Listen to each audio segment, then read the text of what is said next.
नमस्कार मित्रों, राधे राधे। आज मैं आपको इस वीडियो के माध्यम से बताऊंगी जन्माष्टमी का व्रत कब रखा जाएगा और इसकी पूजा विधि क्या है और इसकी व्रत कथा क्या है, इस व्रत का क्या महत्व है। संपूर्ण जानकारी के बारे में बताऊंगी। सबसे पहले आप सभी भक्तजनों को जन्माष्टमी की ढेर सारी शुभकामनाएं। जन्माष्टमी के दिन यानी 6 सितंबर को सुबह 9:20 से रोहिणी नक्षत्र शुरू हो जाएगा और 7 सितंबर को सुबह 10:25 पर समाप्त हो जाएगा। भगवान श्री कृष्ण का जन्म रोहिणी नक्षत्र में मध्य रात्रि में हुआ था, इसलिए 6 सितंबर को ग्रस्त जीवन वाले जन्माष्टमी का पर्व, जन्माष्टमी का उपवास, जन्माष्टमी का व्रत रखेंगे। हिंदू धर्म में साधु संत सन्यासी कृष्ण की पूजा अगले दिन यानी 7 सितंबर को मनाएंगे। सबसे पहले मैं आपको जन्माष्टमी की पौराणिक कथा के बारे में बताती हूँ। भगवान श्री कृष्ण का जन्म मध्य रात्रि धूमधाम से भगवान कृष्ण का जन्म महोत्सव मनाया जाता है। इस दौरान कान्हा के भक्त विधि विधान से पूजा करते हैं, व्रत रखते हैं। किसी के साथ ही जन्माष्टमी की कथा सुनी जाती है। इससे जातक के जीवन में सभी दुख दूर होते हैं और जीवन में सुख समृद्धि खुशहाली आती है। इसकी पौराणिक कथा इस प्रकार है। भाद्रपद माह के कृष्ण पक्ष के अष्टमी तिथि को भगवान कृष्ण ने माता देवकी की 8वीं संतान के रूप में जन्म लिया था। कृष्ण जी का जन्म मथुरा में कंस के कारागार में हुआ था। माता देवकी राजा कंस की बहन थी। कंस को सत्ता का लालच था। उसने अपने पिता उग्रसेन की राजगद्दी छीन ली और उसे अपने पिता को जेल में बंद कर दिया। स्वयं को मथुरा का राजा घोषित कर दिया। राजा कंस अपनी बेहद देवकी से बहुत ही प्रेम करता था। अपनी बहन से अपनी बहन का विवाह वासुदेव से कराया था, जो उसका मित्र था। लेकिन जब वह माँ देवकी को विदा कर रहा था जब वह अपनी बहन देवकी को विदा कर रहा था, तभी एक आकाशवाणी हुई।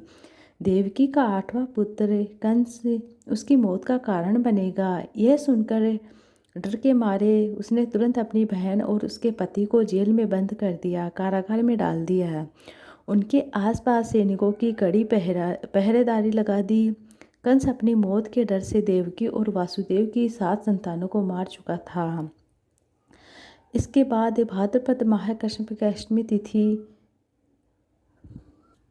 रोहिणी नक्षत्र अंधेरी रात में भगवान कृष्ण ने जानकी के 8वें संतान के रूप में जन्म लिया था।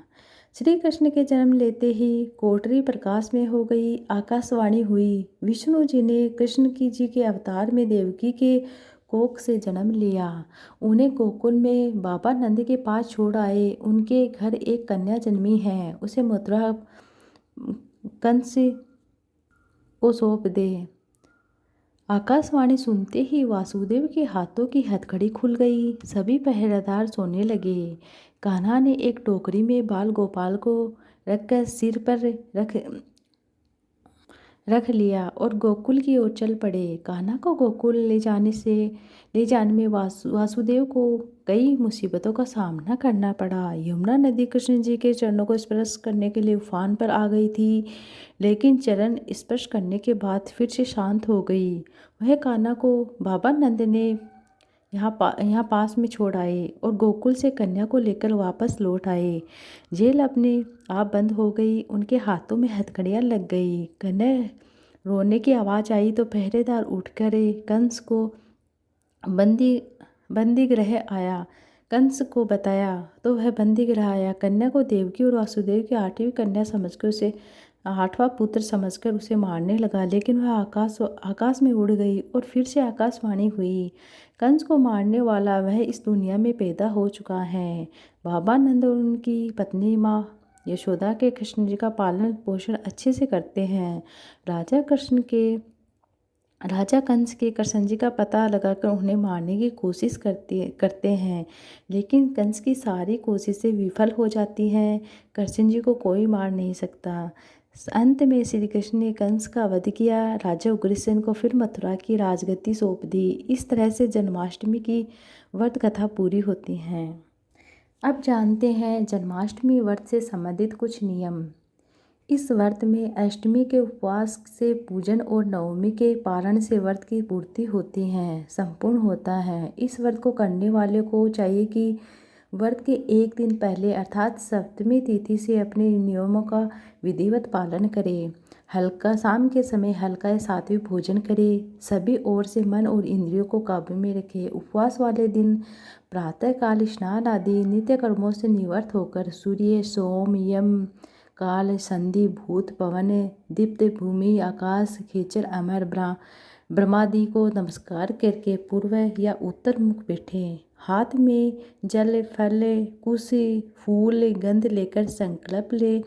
मध्याह्न के समय काले तिलों के जल से स्नान करे। देवकी के लिए सूतिका ग्रहण नित्य करे। उसे स्वच्छ और सुशोभित करके सूतिका की उपयोगी सब सामग्री यथाक्रम रखे। तत्पश्चात कोई मूर्ति, कान्हा जी की कोई मूर्ति या प्रतिमा, कृष्ण जी को स्तनपान कराती हुई देवकी, लक्ष्मी जी के उनके चरण स्पर्श की ऐसा भाव प्रकट करें। घर में भगवान श्री कृष्ण की मूर्ति अथवा शालिग्राम, दूध, दही, शहद, यमुना जल आदि से अभिषेक करे और उसे अच्छे से सजाए। उसके बाद श्री विग्रह या षोडशोपचार मंत्र पूजन करे। और जन्माष्टमी पूजन विधि इस प्रकार है। जन्माष्टमी का व्रत रखने वाले व्यक्ति को किसी नदी में तिल के साथ स्नान करे तथा संकल्प ले, मैं कृष्ण जी की पूजा उन्हें समग्राहितों के साथ करूँगा। व्रतों को किसी धातु की कृष्ण प्रतिमा बनवाऊंगी। प्रतिमा के गालों का स्पर्श करना चाहिए। मंत्रों के साथ ही उच्चारण करना चाहिए। मंत्र के साथ देवकी उनके शिशु के कृष्ण का ध्यान रखना चाहिए। वासुदेव, नंद, यशोदा, बलदेव, चंडिका पूजा, धूप, दीप, ग्रंथ, नेव आदि से। जन्माष्टमी की पूजन विधि। जन्माष्टमी के दिन आप प्रातः सूर्योदय से पहले उठकर स्नान आदि नित्य कर्मों से निवृत्त होकर व्रत का संकल्प ले। संकल्प कुछ इस प्रकार ले ही जल फूल लेकर हाथ में और संकल्प ले, हे भगवान, मैं आपकी विशेष कृपा पाने के लिए व्रत करने का संकल्प लेता हूँ। हे परमेश्वर, आप मेरे द्वारा किए गए सभी पापों और बुरे कर्मों का नाश करें। इसके पश्चात पूरा दिन और पूरी रात निहार रहकर व्रत करें। अगर आप व्रत करने में सक्षम नहीं हैं तो आप दिन में फलाहार और दूध भी ले सकते हैं। व्रत के दिन पूरा दिन पूरी रात भगवान बाल कृष्ण का ध्यान, जप, पूजा, भजन, कीर्तन करें। जन्माष्टमी के दिन भगवान के दिव्य स्वरूप का दर्शन करें और उनकी कथाएं सुनें। अपनी क्षमता अनुसार ब्राह्मणों, गरीबों को दान दें। जन्माष्टमी की पूजा के लिए एक लाल कपड़े पर बाल कृष्ण और देवकी माता की मूर्ति की स्थापना करें, प्रतिमा स्थापित करें।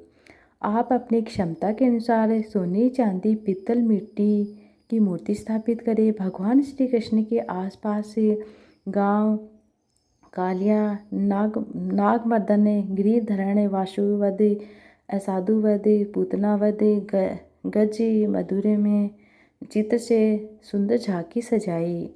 माता देवकी और बाल कृष्ण की षोडशोपचार मंत्र पूजन करें। पूजा करने के बाद आप मंत्र का जप करें जो इस प्रकार है। ओम नमो देवी श्री।